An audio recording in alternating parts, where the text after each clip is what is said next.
صل على سيدنا ومولانا محمد وعلى سيدنا علي وسيدتنا فاطمة وسيدتنا زينب وسيدنا حسن وسيدنا حسين وعلى آله وصحبه وبارك وسلم اللهم صل على سيدنا ومولانا محمد صاحب التاج والمعراج والبراق والعلم دافع البلاء والوباء والقحط والمرض والألم اسمه مكتوب مرفوع مشفوع منقوش في اللوح والقلم سيد العرب والعجم اسمه مقدس معطر مطهر منور في البيت والحرم شمس الضحى بدر الدجى صدر العلا نور الهدى كهف الورى مصباح الظلم جميل الشيم شفيع الأمم صاحب الجود والكرم والله عاصمه وجبريل خادمه والبراق مركبه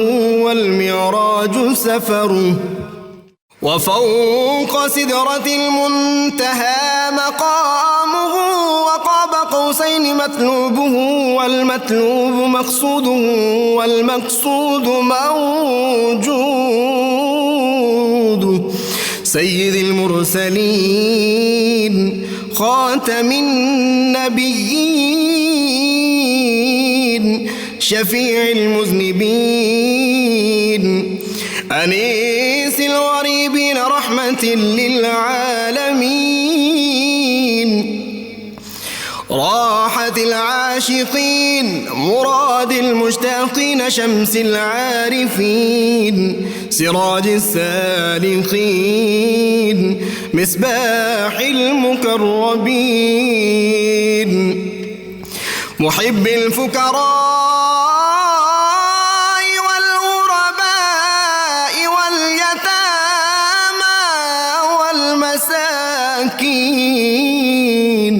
سيد الثقلين نبي الحرمين إمام القبلتين وسيلتنا في الدارين صاحب قاب قوسين محبوب رب المشرقين ورب المغربين جد الحسن والحسين مولانا ومولى الثقلين سيدنا أبي القاسم محمد بن عبد الله نور من نور الله يا أيها المشتاقون بنور جماله بلغ العلا بكماله كشف الدجى بجماله حصنت جميع خصاله صلوا عليه وآله وأصحابه وسلموا تسليما فاطمة وسيدتنا زينب وسيدنا حسن وسيدنا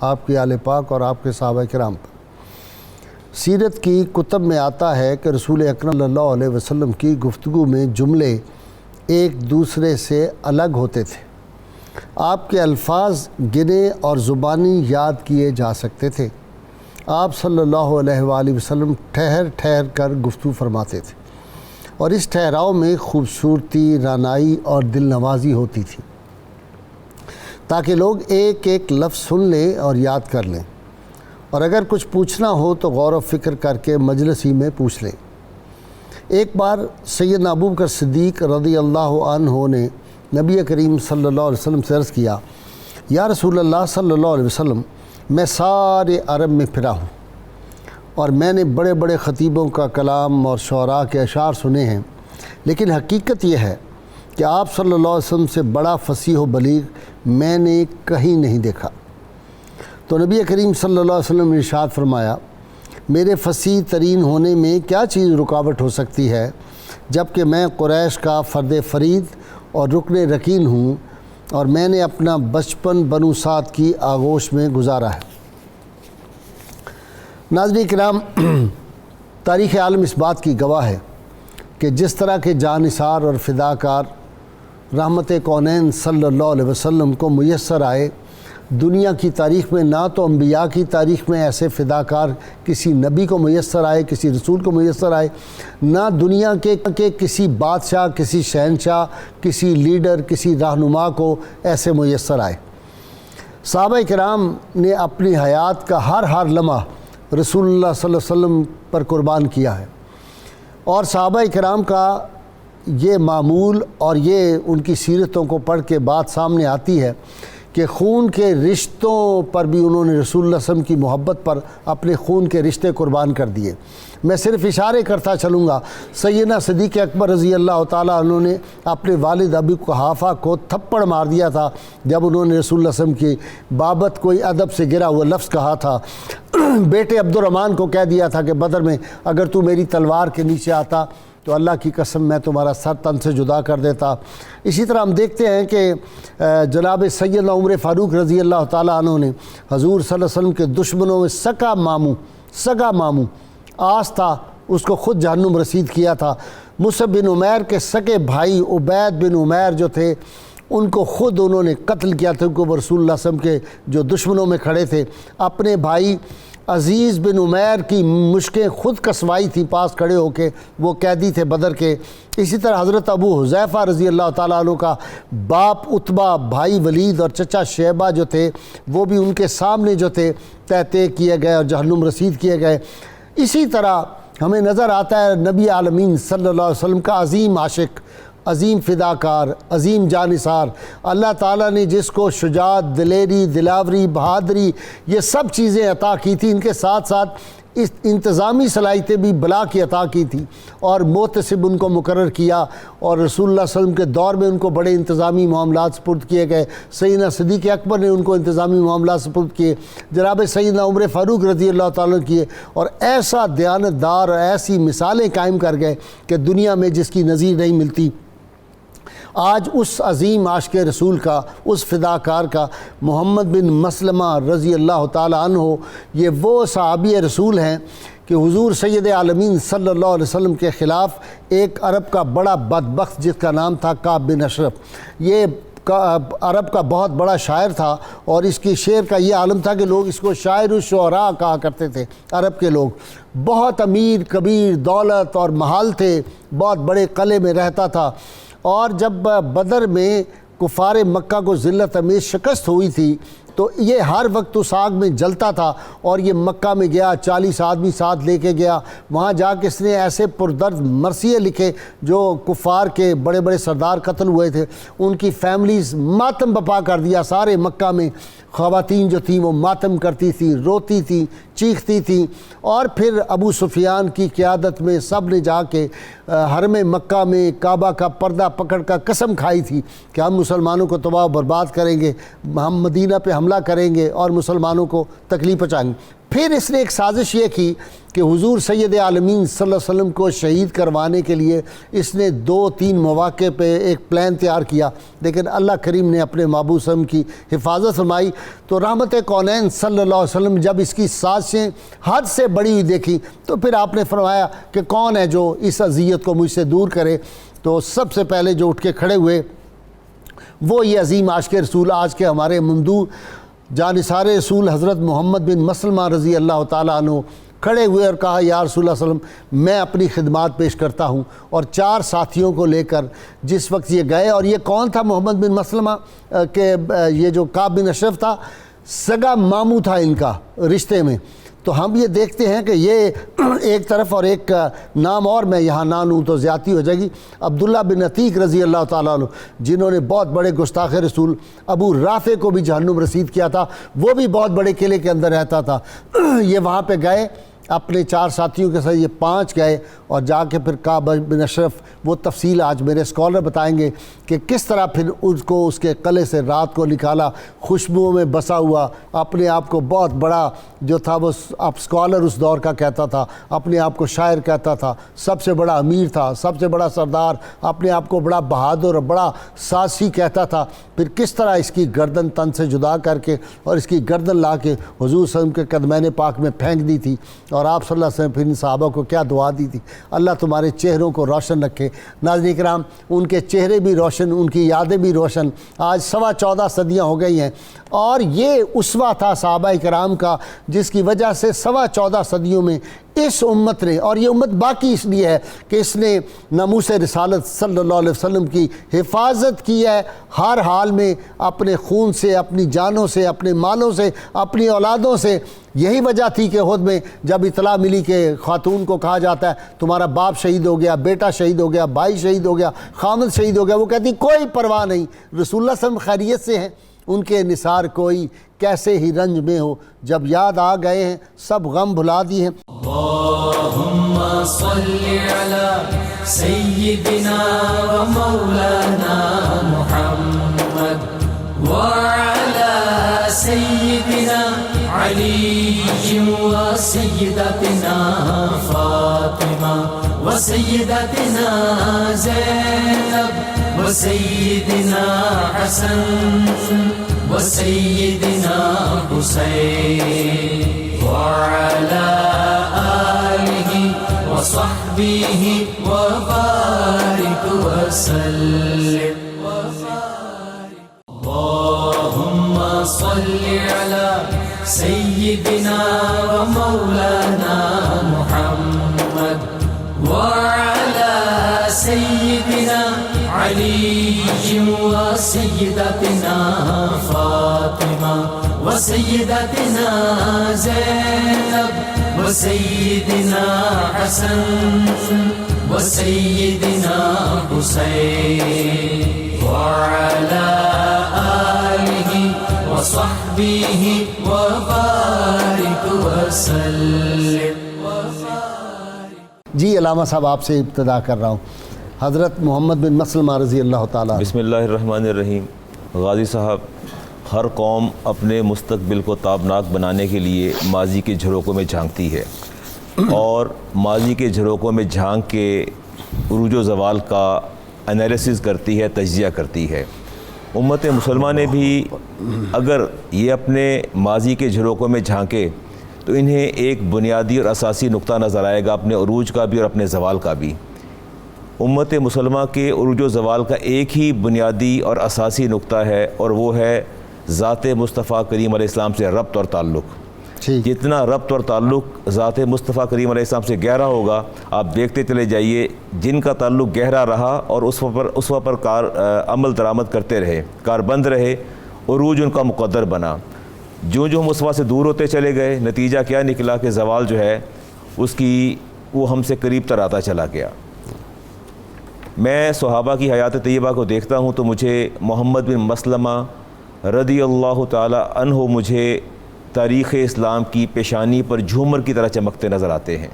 ایک تابندہ ستارے آپ ان کی حیات کا کوئی بھی گوشہ لے لیجئے، کسی بھی اسٹیٹ کو سموتھلی اس کی رننگ کے لیے بنیادی جو 2 چیزیں ہیں، ایک اکاؤنٹیبلٹی اور ایک فائنینس، یہ میجر پلرز ہیں۔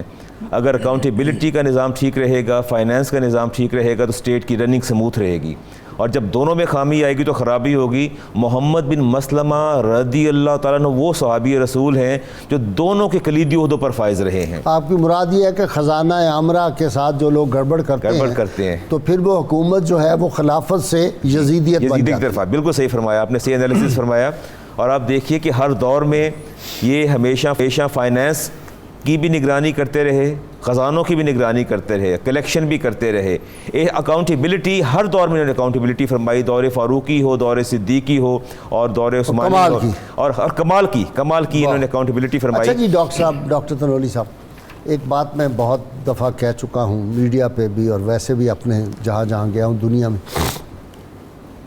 اس امت کی پاور آف ایگزسٹنس اور پاور آف ریزسٹنس جو اس امت کے اندر ہے، یہ اس کی بقا، وہ ناموس رسالت صلی اللہ علیہ وسلم کے جذبے سے، اس کی حفاظت کے جذبے وابستہ ہے۔ یہ اس کی حفاظت انہوں نے کی تو اللہ تعالیٰ نے اس امت کی بھی حفاظت کی، باوجود اس کے ہماری حکومتیں نہیں بھی رہیں لیکن مسلمان دنیا سے مٹ نہیں سکے، کوششیں بڑی ہوئی۔ جی بنیادی وجہ وہ غیرت دینی تھی۔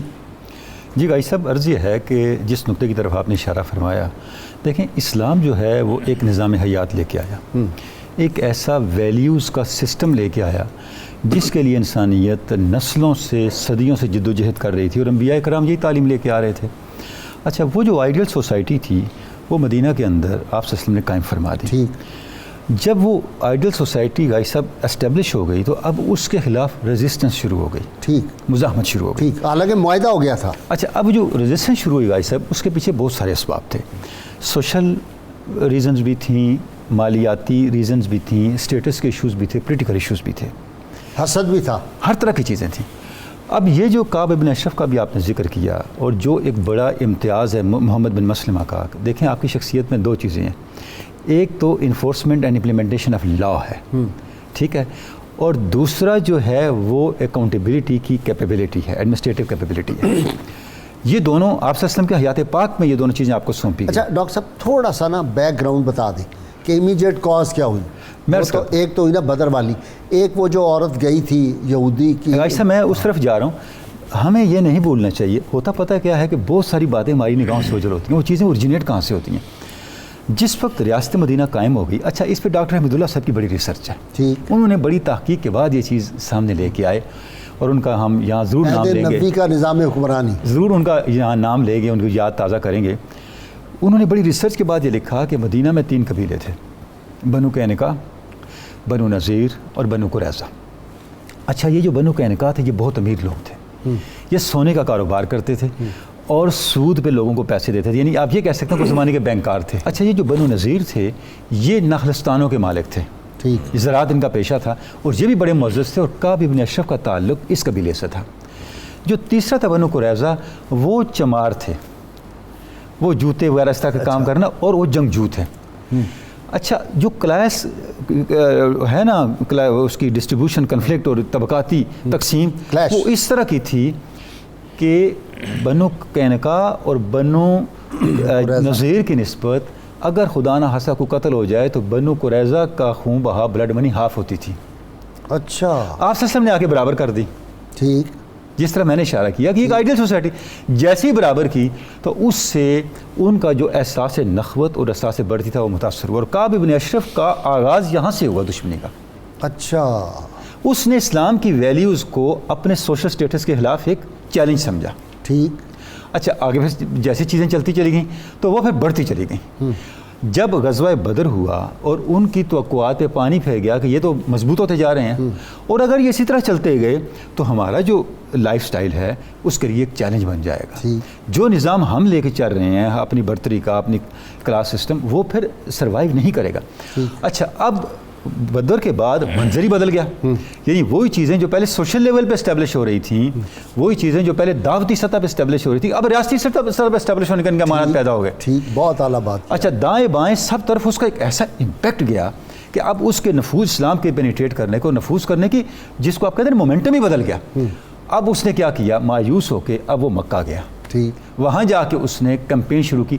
بھائی صاحب آج ہم جب کہتے ہیں نا اس نے قصیدے لکھے، ہم سمجھ نہیں سکتے اس کا مطلب کیا ہے. یہ اب مت کہ انہوں نے قصیدے لکھے، اس نے وہاں کمپین چلائی، پروپیگنڈا کمپین. وہ اس زمانے کے جو شعراء ہوتے تھے وہ سمجھے کہ آپ کے پروپیگنڈسٹ ہوتے تھے، جی ایسے ہی، جس طرح آج کل کے انفارمیشن منسٹر ہیں، بالکل ٹھیک، یا آپ کی ریاستی ترجمان ہوتے ہیں، وہ اپنے قبیلوں کے ریاستی ترجمان ہوتے تھے اور وہ ایک ماؤتھ پیس ہوتے تھے. اور جس وقت شاعر بات کرتا تھا تو وہ شاعر کی شاعری نہیں ہوتی تھی، ایک کسی مشاعر کا میسج ہوتا تھا بڑا، وہ پیچھے پورے قبیلے اور قوم کی آواز اور اس کا معافی ضمیر ہوتا تھا جس کو وہ الفاظ کے پیرائے دے کے بیان کر رہا ہوتا اور جذبوں سے کھیلتے بھی تھے وہ. تو ظاہر ہے اس کا امپیکٹ اتنا زیادہ تھا، وہ آگ لگا دیتے تھے. اچھا اس نے وہاں جا کے جب فضا بنائی، اب یہ کیا تھا، یہ فی الاصل غازی صاحب اس معاہدے کی خلاف ورزی تھی جو معاہدہ میثاق مدینہ کی صورت میں ہو چکا تھا. ٹھیک. اچھا اب دیکھیں اس معاہدے میں طے یہ پایا تھا کہ ہمارا ان تمام مدینے کے قبیلوں کے ساتھ کیا تعلق ہوگا. تعلق یہ ہوگا کہ ریاست مدینہ انہی قبیلوں اور انہی افراد کی حفاظت کا ذمہ لے گی جو اس معاہدے کی پیروی کرے گا اور اس معاہدے کا پابند رہے گا. پابند ہو. جو کوئی اس معاہدے کو توڑے گا، دیکھیں الفاظ ہیں ریاست مدینہ کے اور میثاق مدینہ کو، الا من ظلم وعاصم فانه لا یطع الا نفسه واهل بیته، جو بھی اس معاہدے کو توڑے گا، قانون شکنی کرے گا، اس کا انجام اسے اور اس کے اہل خانہ اور خاندان اور قبیلے کو بھگتنا پڑے گا. ٹھیک. یہ طے تھا. اچھا اب جب نقض عہد ہوا اس نے معاہدہ توڑ دیا، اور صرف توڑا نہیں، امیجیٹ کاز یہ ہوئی کہ ایک مسلمان عورت جو تھی وہ ان کے قبیلے کے ایک آدمی سے کوئی سودا سلف لینے کی، اس نے اس کی عزت پہ ہاتھ ڈالا. مسلمان نے غیرت میں آ کے ایک مسلمان جو گزر رہا تھا اس نے اس کو قتل کر دیا، دکاندار کو. انہوں نے جواباً مسلمان کو قتل کر دیا. آپ صلی اللہ علیہ وسلم جب ان سے پوچھا کہ بھئی تم معافی مانگو، یہ تم نے زیادتی کی، تو انہوں نے کہا کہ ہمیں اسلحے پہ ناز ہے اور مسلمانوں کے مقابلے میں آ گئے. معاہدہ ختم ہو گیا. اب ٹھیک فرما رہے ہیں. اچھا تاکہ میں نے کہا ہسٹری آپ درست فرما رہے ہیں، یہ ایک مس لنکیج تھا جس کو آپ نے امیجیٹ جگ صاحب کو پورا کر دیا آپ نے.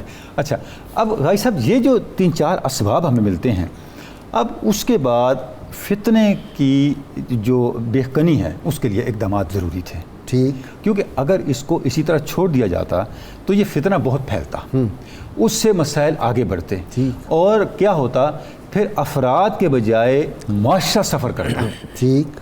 اس کے اثرات معاشرے پہ پڑتے، پوری سوسائٹی ابتلا میں جاتی اور ایک جنگ و جدل میں جاتی. تو آپ صلی اللہ علیہ وسلم نے کیا کیا، آپ صلی اللہ علیہ وسلم نے یہ اقدام فرمایا کہ اس کو اسی سطح پہ اس فتنے کو ختم کیا جائے اور جو فتنے کی جڑ تھی اس کا ازالہ کیا جائے. ٹھیک. جی یوسف آپ کی طرف آتا ہوں، ایک بات آپ کو بڑی دلچسپ بتانی ہے کہ عقبہ بن ابی معیط یہ وہی، اور اس کو بددعا بھی دی تھی سیدہ فاطمہ سلام اللہ علیہ نے اس کے خلاف دعا کی.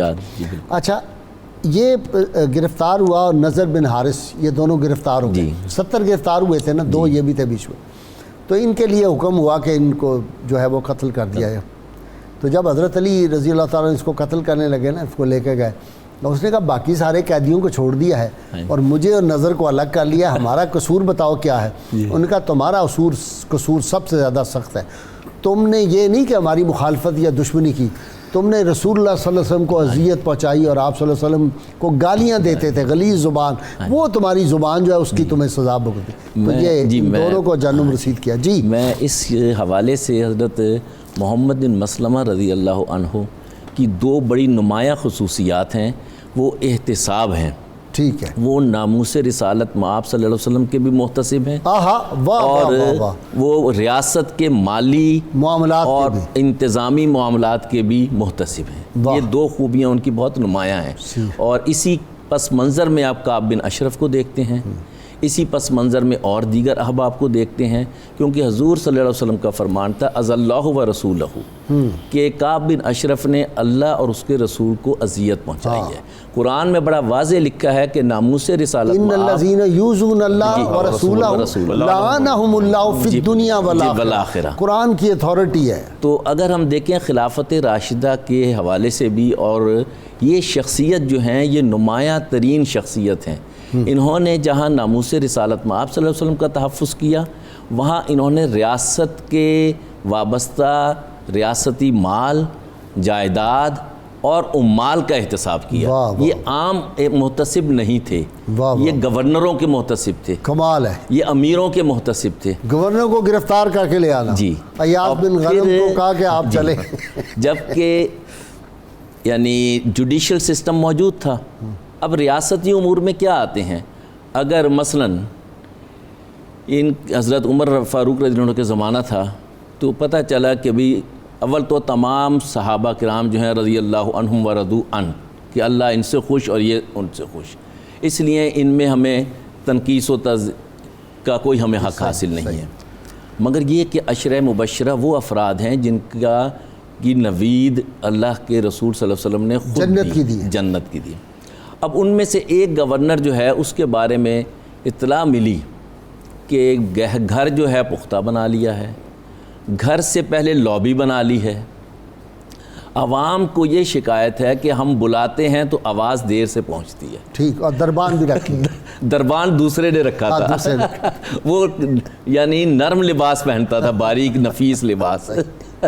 اب وہ کہ بھئی جب حضرت عمر فاروق رضی اللہ عنہ کے زمانے میں جب یہ اطلاع پہنچی, شکایت پہنچی, تو تحقیق کے لیے بھیجا گیا. تحقیق کے لیے یہ اسراف نہیں ہوتا تھا کہ جی لاکھوں کروڑوں روپیہ تحقیق کے لیے جا رہا ہے. گئے, مسجد میں بیٹھے, معاملہ سنا, اور جا کر حضرت عمر فاروق رضی اللہ عنہ نے فرمایا تھا کہ وہ راہداری, وہ لابی, وہ گرا دو. انہوں نے کوئی شکایت نہیں کی, جو حکم ہے حاکم کا وہ قبول ہے, آگ لگا دیجیے. آگ لگا دی. آئے. اور دوسرا فرمایا کہ اس کا سبب یہ ہے. پھر یہ کہ جیسے ابھی آپ نے کہا کہ بھئی وہ دربان رکھ لیا ہے, نرم لباس پہن لیا ہے. اچھا, وہاں تو بہت وہ دلچسپ ہوئی. جی. انہوں نے کہا کہ let me change the clothes. ہاں جی. مجھے انہوں نے کہا اجازت نہیں, دے. گورنر کہہ رہا ہے جی کہ جناب بالکل. مجھے کپڑے بدل. ہاں انہوں نے جی. کہا نہیں نہیں, حکم یہی ہے کہ اسی کپڑوں میں, ہاں اسی جی. وقت پکڑا ہے. جی. اور پکڑ اور کے پھر تیسرا جو واقعہ ہے وہ یہ تھا کہ گورنری کے دوران یہ احساس ہوا کہ انہوں نے مال بنایا ہے, مال ریاست کا ہے, اور کرائسس کے وقت تو افراد کا جو مال ہے وہ بھی ریاست کا حصہ بن جاتا ہے, کیونکہ وہ پھر انفرادی نہیں رہتا. اگر آپ کے محلے میں غریب ہے تو آپ کا امیر بن کے رہنا بھی جرم ہے, کیونکہ ریاست کی ذمہ داری ہے. یہ ریاست کے محافظ تھے. انہوں نے جب مال کی خبر سنی تو حضرت عمر فاروق رضی اللہ عنہ نے انہیں بھیجا اور کہا کہ آپ جا کے سارا مال دیکھیں, اور اگر آپ کو زیادتی محسوس ہوتی ہے جتنا چاہیں سارا چاہیں وہ آپ بحق سرکار ضبط کر لیں. اور وہ ویسا ہی کیا, انہوں نے جو چیز لی کوئی ریزسٹنس نہیں ہوئی. یوسف یہ دیکھا آپ نے کہ گورنر نے کہا کہ جناب کھانے کا وقت ہے, کھانا چن دیا, کھانا کھا لیں. ان کا نہیں, اپنی جیب سے روٹی نکالیے, جو کی خشک اور پانی کے. اللہم صلی علی سیدنا و مولانا محمد وعلى سيدنا علي وسيدتنا فاطمة وسيدتنا زينب وسيدنا حسن وسيدنا حسين وعلى آله وصحبه وبارك وسلم.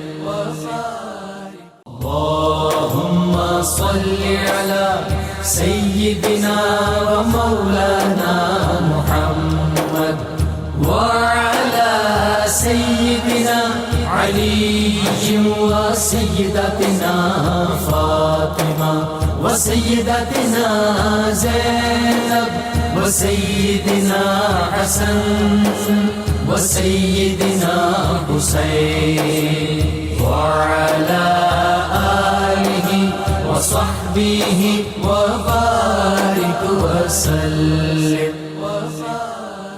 حضرت محمد بن مسلمہ رضی اللہ تعالیٰ عنہ, آپ کا جو ایک انداز تھا درویشی کا, اور وہ جو پیغام حضرت سعد بن ربیع نے دیا کہ میری قوم کو جا کیا کہنا, میری قوم سے کہہ دینا کہ میرے بعد میرے نبی کو کوئی تکلیف پہنچی یا کوئی ایسا معاملہ ہوا تو میں تمہیں کبھی معاف نہیں کروں گا. قیامت کے دن تمہارا گریبان اور میرا ہاتھ ہوگا. اس میں کوئی شک نہیں. میں محمد بن مسلمہ کی حیات طیبہ کو دیکھتا ہوں تو میں حیران رہ جاتا ہوں.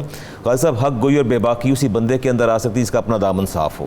جن کی اپنے دامن آلودہ اور آلائش ہوتی دامن کے اندر، ان کی زبان کے اندر حق گوئی اور بے باکی نہیں آتی۔ خلیفۃ المسلمین امیر المومنین عمر فاروق نے پوچھا کہ میرے بارے میں آپ کی کیا رائے ہے، آپ کیا انالیسس کریں گے میرا؟ تو آپ نے فرمایا کہ اگر آپ سیدھے رہیں گے، سیدھی راہ پہ چلیں گے تو ٹھیک ہے، اور اگر آپ راہ راست سے ہٹیں گے تو ہم آپ کو تیر کی طرح سیدھا کر دیں گے۔ نہیں، وہ اس کے ساتھ جس سے تیر سیدھا کرتے تھے اس کے ساتھ آپ کو سیدھا کر دیں گے۔ پھر سیدنا عمر فاروق نے کیا کہا؟ ان کے بھی قربان جائیے نا۔ آپ نے فرمایا الحمدللہ میں سمجھتا ہوں کہ میرے گرد و نواح میں ایسے لوگ موجود ہیں کہ اگر عمر ڈی ٹریک ہوگا تو سنبھالنے کے لوگ موجود ہیں جو اسے سیدھے راستے پہ لگا دیں گے، راہ راست پہ لگا دیں گے۔ لاکھوں مربع میل پر حکومت کرنے والے حکمران کا طرز عمل دیکھیے اور قبولیت دیکھیے کہ وہ کس طرح پسند کرتے ہیں کہ اکاؤنٹیبلٹی میری ذات کی کس طرح ہونی چاہیے۔ فرمایا کہ میرے لیے بات خوش آئند ہے اور مجھے اس بات سے تسکین ہوئی ہے۔ ڈاکٹر طلولی، ایک بات ہے، اب یہ بزرگ ہستیاں ہم نے پڑھی ہوئی ہیں، بعض اوقات لوگوں کو ہمارے رویے یا میرے الفاظ یا میری گفتگو سے بعض لوگ جو ہیں ان کے چہرے شکن آلود ہوتے ہیں۔ اب بتاؤ یہ کیا کریں، ہم نے یہ لوگ پڑھے ہوئے ہیں۔ ایسا ایک بڑی بنیادی چیز یہ ہے انفارچونیٹلی کہ ہمارا جو نظام تعلیم و تربیت ہے وہ ان چیزوں سے خالی ہو گیا۔ دیکھیں، آپ جس نسل کو جہاں سے نکالیں گے ویسے ہی وہ بنے گا نا۔ محمد بن مسلمہ نے بڑا حکمت آمیز بیان ارشاد فرمایا کہ ہے امیر المومنین، ہم آپ کو اس اوزار سے ٹھیک کر دیں گے جس سے تیر ٹھیک کیے جاتے ہیں۔ مطلب یہ ہے کہ چیزیں سانچے میں سیدھی ہوتی ہیں اور سانچے میں ٹیڑھی ہوتی ہیں۔ ہمارا نظام تعلیم کا جو سانچہ ہے وہ ٹیڑھی شعور والی نسل پیدا کر رہا ہے۔ ہم سمجھتے تھے کہ لائے گا کیا ہے نظام تعلیم، کیا نظام تعلیم چلائے گا الحاد بھی ساتھ، نظام تعلیم کیا پتا تھا چلا آئے گا الحاد بھی ساتھ۔ اچھا، اب غازی صاحب جب ہم نے اسلام کو اور اپنی تاریخ کو مغرب کی آنکھ سے دیکھنا شروع کیا، اس سے مسائل پیدا ہونے شروع ہوئے۔ آج آپ دیکھیں ہماری سوسائٹی کی وہ ساری کلاس جو اس نظام تعلیم کی روشنی میں پل بڑھ کے جوان ہوئی ہے، ان کا پرسپیکٹو بالکل مختلف ہو گیا۔ اچھا، جب وہ جن باتوں کو سنتے ہیں تو انہیں حیرت ہوتی ہے، اور جب ہم ان کی باتوں کو سنتے ہیں ہمیں حیرت ہوتی ہے، یہ کیا ہو رہا ہے؟ ہمیں اپنے نظام تعلیم میں ان چیزوں کو انکارپوریٹ کرنا چاہیے۔ میں ایک مثال دوں گا۔ جب غازی صاحب قبیلہ بنو نذیر کا جو معاملہ ہوا اور انہوں نے آپ صلی اللہ علیہ وسلم کے خلاف ایک سازش کی، تو اللہ رب العزت نے آپ کو اس سے مطلع فرما دیا، آپ تشریف لے آئے، اور بعد میں آپ نے اس پہ ایک ایکشن لیا اور آپ نے حکم فرمایا کہ ان کو مدینہ سے جلا وطن کر دیا جائے۔ اچھا، اب یہ کیا تھا؟ جب ذات رسالت مآب کے خلاف ایک سازش ہو، آپ ہیڈ آف دی اسٹیٹ بھی تھے، ہر لحاظ سے ریاست کے سربراہ تھے، اور آپ اللہ کے فرستادہ رسول جن کے بارے میں اس طرح کے اقدامات کے حوالے سے خود قرآن مجید نے بتا رکھا ہے کرنا کیا ہے۔ اچھا، اب اس پہ میں ایک جملہ پڑھوں گا۔ منٹگمری واٹ نے اس سارے واقعے کو محمد ایٹ مدینہ میں بیان کیا، اور بیان کرنے کے بعد وہ لکھتا ہے such an ultimatum seems out of proportion to the offence. کافی آگے لمبی بات۔ اب آپ تصور کریں، وہ کہتا ہے جی وہ جو اوفینس کر رہے تھے اس کے جواب میں یہ جو سزا اناؤنس کی ریاست مدینہ نے، یہ اس کے ساتھ تناسب نہیں رکھتی۔ ٹھیک، ایک یہ مائنڈ سیٹ ہے۔ تو غازی صاحب جب اس مائنڈ سیٹ سے ایک نسل تیار ہوگی تو اس کو پھر یہ باتیں سمجھ نہیں آئیں گی، کیونکہ اس کو یہ پتہ نہیں چلے گا کس چیز کی انٹینسٹی کیا ہے، کس چیز کی سینسٹیوٹی کیا ہے۔ دیکھیں نا، ہماری تہذیبی زندگی کہاں ہے؟ خلاف بغاوت ریاست مدینہ کے خلاف بغاوت ہو رہی ہے۔ غازی صاحب صرف ریاست مدینہ کے خلاف بغاوت نہیں، ریاست مدینہ کی ہر بنیادی اساس کے خلاف بغاوت۔ ٹھیک ہے، کیونکہ ذات رسالت مآب پہ حملہ ہو رہا ہے۔ حملہ ذات رسالت مآب کے ساتھ جو ریاست، اسلامی ریاست کی وابستگی ہے، وہ سیاسی، سماجی، معاشی، معاشرتی، ایمانی اور اعتقادی ہے۔ صحیح بات۔ غازی صاحب دیکھیں کانسٹیٹیوشن کیا ہوتا ہے، وہ پبلک ول کی ڈیمانسٹریشن ہوتی ہے، ایسپائریشن آف میسز کی ڈیمانسٹریشن ہوتی ہے، ڈاکومنٹری۔ جب آپ اس کے اوپر آپ کے حملہ آور ہوں تو پھر مجھے بتائیں آپ کے پاس دو راستے ہیں، یا تو اپنی ریاست کو باقی رکھنے کے لیے اس کا کلا کما کریں، یا اپنی ریاست سے دستبردار ہو جائیں۔ آپ کو پتہ ہے کہ تیسرا راستہ کوئی نہیں ہے۔ دعوت ارینج کرائی اور اس دعوت میں انتظام یہ تھا کہ رسول اللہ صلی اللہ علیہ وسلم کو شہید کر دیا جائے۔ بھائی صاحب وہی تو میں نے مثال دی نا، اس کو میں نے ذکر کیا۔ قبیلے کے بندے نے کہا تباہی ہو جائے گی، یہ کام نہ کرنا۔ ایسا ہی ہے، ایسا۔ اچھا، اب یہی جو سازش تھی اب اس کے خلاف، لیکن اب مغربی مائنڈ سیٹ کیا کہہ رہا ہے، میں نے آپ کے سامنے پڑھ دیا۔ تو ہمیں غازی صاحب اپنے جو نصاب آئے تعلیم ہیں اس کو ریویو کرنا چاہیے، اپنی نسل نو کو اپنی تاریخ کا حقیقی چہرہ دکھانا چاہیے تاکہ ان کی ذہن میں پرائرٹیز کلیئر ہوں۔ جی ایک تو یہ ہے کہ میں حضرت محمد بن مسلمہ رضی اللہ عنہ کی شخصیت کے حوالے سے گفتگو کروں گا. دوسرا سب سے پہلے یہ کہ جو آپ نے اشعار حفیظ جالندری صاحب کے پڑھے ہیں اور انہی کے انداز میں پڑھے ہیں, یہ بہت بڑی بات تھی, کیونکہ آپ نے خود بھی ان سے ملے ہوئے ہیں, آپ نے ان کو خود سنا ہوا بھی کیا بات ہے, آپ نے وہ رنگ, آپ تو بوڑھے ہو گئے جوانی میں پڑھتے مگر خوب پڑھا. اب یہ حضرت محمد بن مسلمہ رضی اللہ عنہ جو ہیں, یہ ہمارے نظام تعلیم ہو, خواہ نظام معاشرت ہو, خواہ نظام ریاست ہو, خواہ نظام یعنی انتظامی نظام ہو, خواہ نظام یعنی عدل ہو, جوڈیشل سسٹم ہو, اس سب کے محافظ تھے. اور اسپریچول محافظ اس طرح تھے کہ جیسے ناموس رسالت مآب, اور تمام جنگوں میں, یہ بدری بھی ہیں, احدی بھی ہیں, سوائے تبوک کے ہر جنگ میں ہیں. اور تبوک میں نبی محترم صلی اللہ علیہ وسلم نے امیر مدینہ مقرر کیا, یہ گورنر, اور پھر ساری عمر گورنروں کے گورنر رہے. اللہم صلی علی سیدنا و مولانا محمد وعلی سیدنا علی و سیدتنا فاطمہ و سیدتنا زینب و سیدنا حسن و سیدنا حسین وعلی آلہ وصحبہ وبارک وسلم.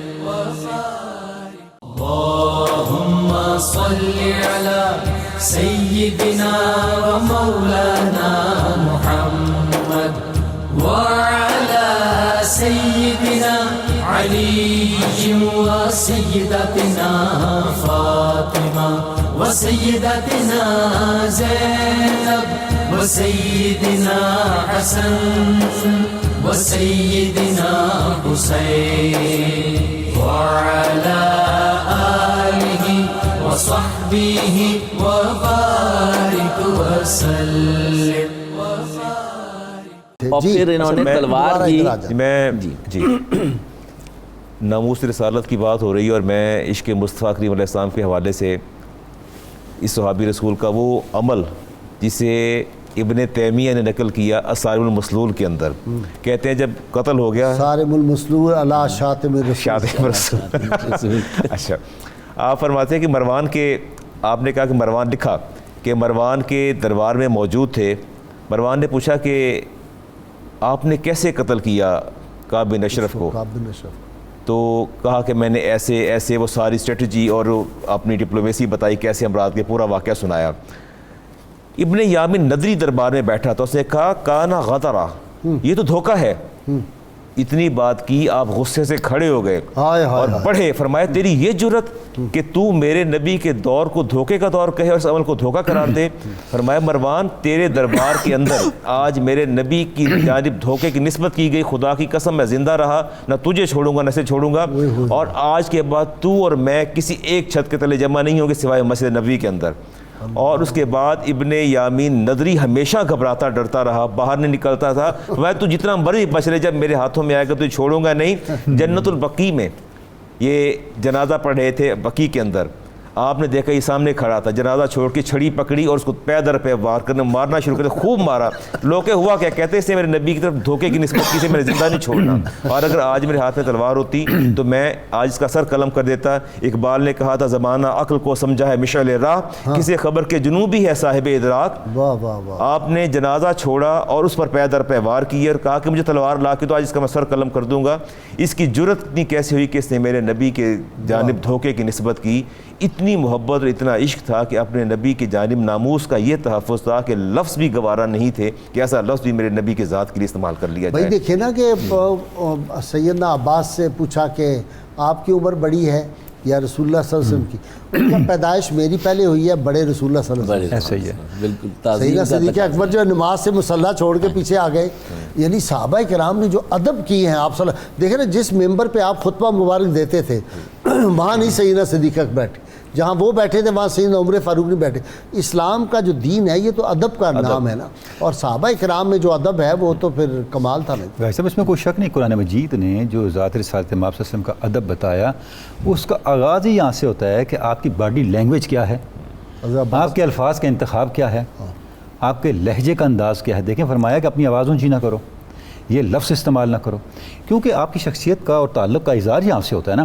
تو وہیں پر سے ڈسپلن کا آغاز کر دیا کہ آپ نے الفاظ کا انتخاب بھی سوچ سمجھ کے کرنا ہے. آپ نے اپنے لہجے کو بھی آپ وسلم کے سامنے آپ کی اتباع میں رکھنا ہے، صحیح، آپ کے سامنے ماتحتی میں رکھنا ہے. تو اس کے بعد پھر اعمال کا اور اگلا معاملہ آتا ہے، پھر سسٹم، ساری چیز بعد میں آتی ہیں.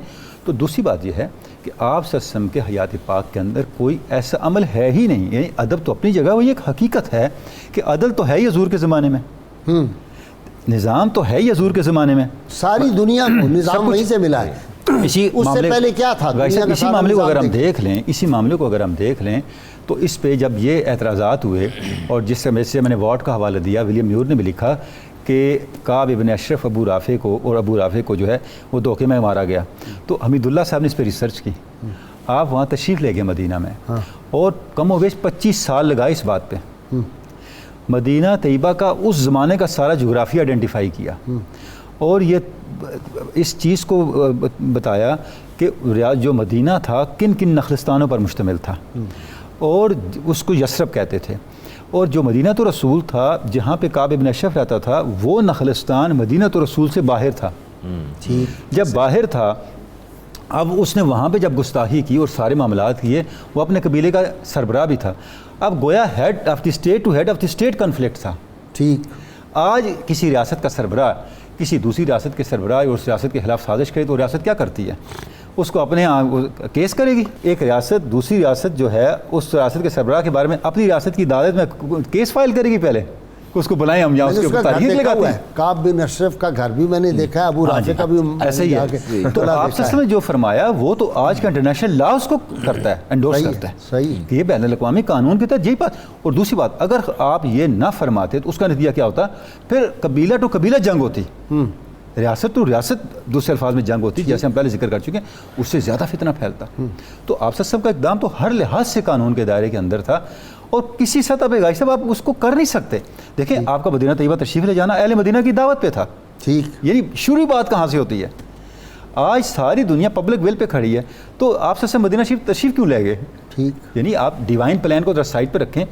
اہل مدینہ 3 سال سے آپ سے ریکویسٹ کر رہے ہیں جی، آپ تشریف لیں، اور پھر وعدہ کر رہے ہیں کہ ہم آپ کی حفاظت اس طرح کریں گے. اب یہ پبلک ول ہے بھائی، ان کی پبلک، آپ اس کو کہاں رکھیں گے؟ نہیں، پلس یہ جو قبائل ہیں انہوں نے ایگری کیا ہے نا معاہدے کے ساتھ، یہ اس کے سگنیچرز ہیں. اور اگلی بات یہ، جب ریاست مدینہ قائم ہو گئی تو وہ سارے کے سارے لوگ ایک ٹریٹی میں آ گئے. ہاں جی، اب اس ٹریٹی، اب یہاں تو ڈبل ٹرپل جو ہے نا وہ وائلیشن ہوئی، اس ٹریٹی کی وائلیشن ہوئی، پھر ریاست ٹو ریاست کنفلکٹ پیدا ہوا، پھر سازشیں ہوئیں. اب دیکھیں وہ فنڈنگ کر رہے تھے.